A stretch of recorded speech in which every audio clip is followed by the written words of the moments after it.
بسم اللہ الرحمن الرحیم۔ الحمد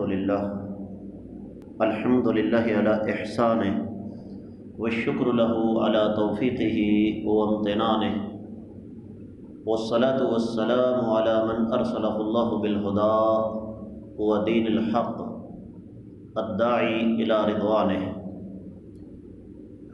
اللہ رب العزت کی توفیق سے آج 6 رمضان المبارک 1441 ہجری ہے،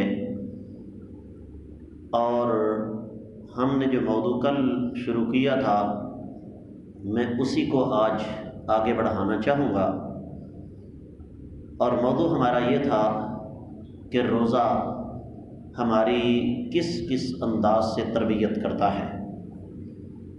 بات کا آغاز میں اللہ کے نبی صلی اللہ علیہ وسلم کی ایک حدیث سے کروں گا۔ نبی علیہ الصلوۃ والسلام نے فرمایا، الصوم جنہ، روزہ ڈھال ہے، رکاوٹ ہے۔ اب یہ جو لفظ ہے نا کہ روزہ ڈھال ہے، اہل علم نے اس لفظ کے کئی مفہوم بیان کیے ہیں، اور ان میں سے ایک یہ بھی ہے کہ روزہ جہنم کے راستے میں ڈال ہے، روزہ برائیوں کی راہ میں رکاوٹ ہے۔ اور میں اس دوسرے مفہوم کو ذرا آج تھوڑا سا کھولنا چاہوں گا۔ مطلب اس کا یہ ہے کہ ہم اگر چاہیں تو اس روزے کو ڈھال بنا کر اس مقدس مہینے میں اپنی بہت ساری خامیوں پر، بہت ساری غلطیوں پر قابو پا سکتے ہیں، اس لیے کہ رمضان المبارک کو دراصل ٹیکنیکل زبان میں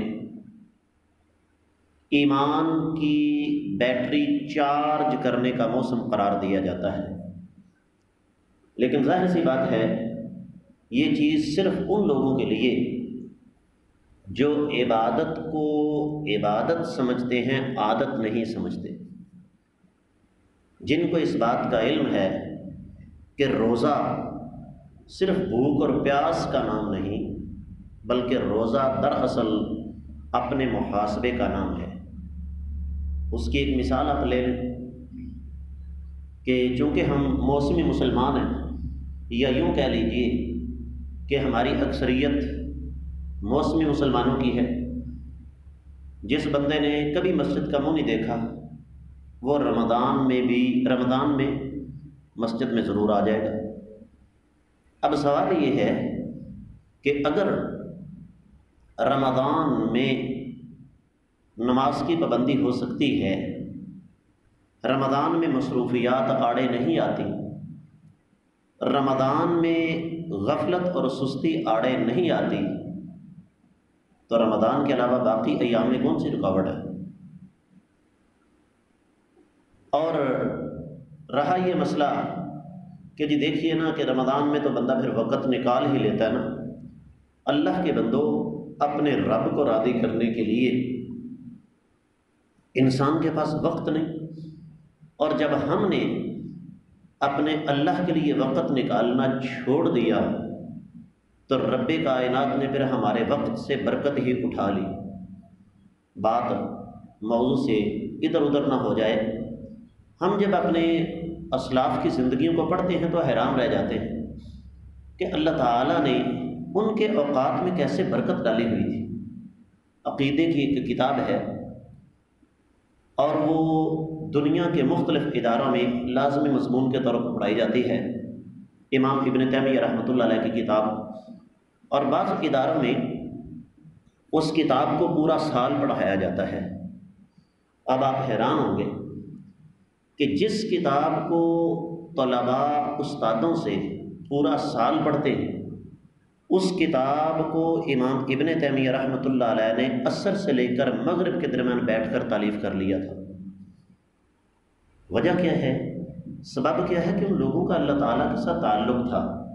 تو رب کائنات، یہ جو ہم کہتے ہیں جی اللہ تعالیٰ آپ کی عمر میں برکت عطا فرمائے، اپنی ایمانداری سے بتائیے جس کو ہم یہ دعا دیتے ہیں، جتنی سانسیں وہ اللہ تعالیٰ سے لے کر آیا ہے، کیا ان میں سے ایک کا بھی اضافہ ہو سکتا ہے؟ کبھی سوال ہی نہیں پیدا ہوتا۔ اس کا مطلب اصل میں یہ ہوتا ہے کہ رب کائنات آپ سے تھوڑے وقت میں زیادہ کام لے لے۔ اور آپ یہ دیکھیں کہ گرمی کا موسم، 4 بجے سے پہلے فجر کی نماز ہو رہی ہے، لیکن الحمدللہ ثم الحمدللہ وبا کے باوجود، لاک ڈاؤن کے باوجود اچھی خاصی تعداد فجر میں موجود ہے۔ میرا سوال یہ ہے کہ اگر اس گرمی کے موسم میں، جبکہ 4 بجے سے پہلے فجر کی جماعت ہوتی ہے، نماز ہوتی ہے، اگر رمضان المبارک میں اچھی خاصی تعداد مسجد میں آ سکتی ہے تو رمضان کے علاوہ کیوں نہیں آ سکتی؟ اس لیے تربیت کے حوالے سے میں ضرور یہ سمجھانا چاہوں گا، نبی کریم صلی اللہ علیہ وسلم نے ارشاد فرمایا، جو مسلمان فجر کی نماز جماعت کے ساتھ پڑھ لیتا ہے وہ اللہ تعالیٰ کی حفاظت میں آ جاتا ہے۔ اب اس حدیث کا مفہوم مخالف کیا ہے کہ جس نے فجر کی نماز جماعت کے ساتھ نہیں پڑھی، سویا رہا دن چڑھے تک، وہ اللہ تعالیٰ کی حفاظت میں نہیں ہے۔ تو جس انسان کو اللہ تعالیٰ نے اپنی حفاظت میں نہیں لیا، اس کا انجام کیا ہوگا یہ میں بھی جانتا ہوں اور آپ بھی جانتے ہیں۔ اسی طریقے سے دیگر نمازوں کا معاملہ ہے، کس قدر ہم لوگ اہتمام کرتے ہیں۔ تو یاد رکھیے، اگر رمضان میں اہتمام ہو سکتا ہے نمازوں کا تو باقی ایام میں بھی ہو سکتا ہے۔ تو یہ تربیت کے حوالے سے ہمیں پہلا سبق ملتا ہے۔ اسی طرح بعض مائیوں کو آپ نے یہ سنا ہوگا، بات بات پر گالی دیتے ہیں، لیکن رمضان کا مہینہ آتا ہے تو ان کا انداز بدل جاتا ہے، طرز تکلم بدل جاتا ہے، گفتگو کا طریقہ کار بدل جاتا ہے، اور وہ کیا کہیں گے، اب میں نے روزہ رکھا ہوں، میں تجھے کیا کہوں؟ بھائی سوال یہ ہے کہ اگر روزہ رکھ کے زبان کی حفاظت ہو سکتی ہے تو روزے کے علاوہ کیوں نہیں ہو سکتی؟ اور اللہ کے رسول صلی اللہ علیہ وسلم کا ارشاد گرامی فرمایا، من یضمن لی ما بین لحییہ وما بین فخذیہ اضمن لہ الجنہ، جو مجھے 2 چیزوں کی ضمانت دے دے، ایک زبان اور دوسری شرم کا، تو فرمایا میں محمد صلی اللہ علیہ وسلم اس کو جنت کی ضمانت دے دیتا ہوں۔ اسی طریقے سے ایک اور حدیث میں ہے، اللہ کے رسول صلی اللہ علیہ وسلم نے ارشاد فرمایا، زیادہ تر لوگ اپنی زبان کی وجہ سے جہنم میں جائیں گے۔ سیدنا ابوبکر صدیق رضی اللہ تعالیٰ عنہ اپنی زبان کو پکڑ کر کھینچ رہے ہیں اور آنکھیں ابل رہی ہیں۔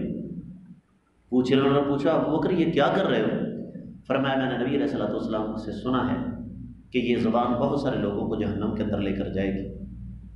تو اگر رمضان میں ہم اپنی زبان کی حفاظت کر سکتے ہیں، جھوٹ سے، چغلی سے، غیبت سے، بخیلی سے، لام تان سے، گالیوں سے بچ سکتے ہیں، تو یقیناً رمضان کے علاوہ بھی ان سے پرہیز کیا جا سکتا ہے۔ اسی طرح ایک اور بہت بری عادت، اسموکنگ، سگریٹ پینا۔ اب ہر قسم کے لوگ پائے جاتے ہیں، کئی معزز، مکرم، متبرک اور محترم علماء کرام نے فتویٰ دیا، وہ جی سگریٹ حرام نہیں، یہ مکروہ ہے۔ اب عام آدمی کو کیا پتا کہ مکروہ کیا ہوتا ہے، اس کو ایک بات کی سمجھ آ گئی کہ حرام نہیں۔ حالانکہ ہم میں سے کسی کو بھی یہ کہا جائے کہ اپنی جیب سے 10 روپے کا نوٹ نکالو، بتی بنا کے اس کو آگ لگا دو، کبھی نہیں لگائے گا۔ لیکن ایک دن میں ہم کتنے 10 روپے کے نوٹوں کو آگ لگا دیتے ہیں۔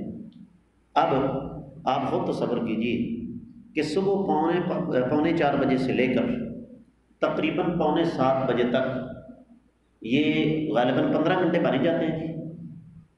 اگر 15 گھنٹے اس دنیا کی عجیب و غریب خوراک کی جدائی برداشت کی جا سکتی ہے تو کیا خیال ہے باقی گھنٹے برداشت نہیں کی جا سکتی؟ ہم چاہیں تو اس مقدس مہینے میں اپنی اس بری عادت سے چھٹکارا پا سکتے ہیں۔ اور یہ بات اچھی طرح ذہن نشین کر لیجیے کہ سگریٹ پینا حرام ہے۔ اگر کوئی یہ کہے نا کہ سگریٹ پینا مکروہ ہے، اسے کہنا مکروہ کی تعریف تو بتاؤ۔ میں بتاتا ہوں آپ کو، مکروہ کا معنی یہ ہے کہ ایک چیز کو شریعت حرام نہیں کہتی، لیکن اس کو چھوڑ دینا اختیار کرنے سے بہتر ہے، لیکن یہ حرام ہے اور دلائل سے ثابت کیا جا سکتا ہے کہ یہ حرام ہے اللہ کی توفیق سے۔ عقلی دلائل بھی بتاتے ہیں اور قرآن و حدیث کے دلائل بھی بتاتے ہیں۔ پھر اسی طریقے سے روزے کا جو مقصد ہے نا، بلکہ یوں کہیے کہ روزے کے مقاصد میں سے ایک بہت بڑا مقصد انسانی صحت کی حفاظت بھی ہے۔ رات ہی آسٹریلیا سے ایک نوجوان میرے ساتھ رابطے میں تھا، کہتے جی غیر مسلم قرآن و حدیث کو تو مانتے نہیں، اس لیے ہم ان کے سامنے قرآن کی آیت نہیں پڑھ سکتے، نبی علیہ الصلوۃ والسلام کی حدیث نہیں پڑھ سکتے، لیکن عقلی طور پر ان کو قائل کیا جا سکتا ہے کہ مسلمان روزہ کیوں رکھتا ہے۔ میں نے کہا اس سے کہو کہ دنیا کے ہر مذہب میں فاقے کا تصور موجود ہے، اور دنیا کے جو ماہر ترین اطباء ہیں نا، ڈاکٹر، وہ بہت ساری بیماریوں کا علاج فاقے سے کرتے ہیں۔ اب ہوتا کیا ہے، روزے کی حالت میں معدہ ہوتا ہے خالی، اور وہ کچھ ڈیمانڈ کرتا ہے، جسم ڈیمانڈ کرتا ہے، مانگتا ہے۔ اب جب معدے سے جسم کو خوراک نہیں ملتی تو جسم کے اندر جہاں کہیں فالتو مادے ہوتے ہیں نا، جسم وہ سارے کے سارے فالتو مادے کھینچتا ہے۔ نتیجتاً روزے کے نتیجے میں بہت سارے جسم کو نقصان پہنچانے والے مادوں سے انسان کو نجات مل جاتی ہے، لیکن شرط کیا ہے، ہم اپنا کھانا پینا سحری اور افطاری اس کو اعتدال کے ساتھ اختیار کریں۔ اب جس بندے نے 3 آدمیوں کا کھانا سحری کے وقت کھا لینا اور 3 کا افطاری کے وقت کھا لینا، وہ اگر کہے کہ اس کی صحت ٹھیک رہے رمضان میں، تو یہ ممکن نہیں ہے۔ یہی وجہ ہے کہ آپ نے اکثر دیکھا ہوگا، ڈاکٹر صاحب تشریف فرما ہے، عید گزرنے کی دیر ہے، ڈاکٹروں حکیموں کے پاس وہ رش پڑتا ہے نا لوگوں کا۔ وجہ کیا ہے، ہم نے رمضان کو کھانے پینے کا ایک مہینہ بنا لیا۔ یہ بات غلط ہے۔ تربیتی حوالے سے میں ضرور یہ سمجھانا چاہوں گا کہ اگر ہم چاہیں تو اس رمضان کے مہینے میں کھانے پینے کو درست کر کے اپنے بہت سارے صحت کے مسائل کو حل کر سکتے ہیں۔ اس کا طریقہ کار کیا ہے، سحری اور افطاری میں توازن اور اعتدال رکھا جائے۔ اسی طریقے سے نبی کریم صلی اللہ علیہ وسلم کی حدیث مبارکہ ہے، فرمایا لا دین لمن لا عہد لہ، جس بندے کے اندر وعدے کی پاسداری نہیں ہے، اس بندے کا دین ہی نہیں۔ ہمارے ہاں تو یہ عام بات ہے نا، بھائی جان میں 5 منٹ میں آیا، وہ 5 منٹ گھنٹے 1.5 گھنٹے تک محیط ہو جاتے ہیں۔ یہ شریعت کا مزاج نہیں۔ رمضان میں دنیا ادھر کی ادھر ہو جائے، ہر بندے کا ایک شیڈول بن جاتا ہے، ہر بندے کا ٹائم ٹیبل بن جاتا ہے۔ یہاں تک کہ ہم سفر میں ہیں، اگر افطاری ہو جائے تو کچھ نہ مل سکے تو پانی کے گھونٹ کے ساتھ ہم اپنا روزہ ضرور افطار کر لیتے ہیں۔ تو میرا سوال یہ ہے کہ اگر رمضان المبارک کے دوران ہماری ایک روٹین بن جاتی ہے، ہمارے معمولات درست ہو سکتے ہیں، تو رمضان سے ہٹ کر کیوں نہیں ہو سکتے؟ رمضان ہماری کس کس انداز سے تربیت کرتا ہے، یہ سلسلہ بھی جاری ہے۔ اللہ تعالیٰ نے توفیق اس سلسلے میں تیسری گفتگو کل کے سبق میں ہوگی۔ اللہ تعالیٰ عمل کی توفیق عطا فرمائے۔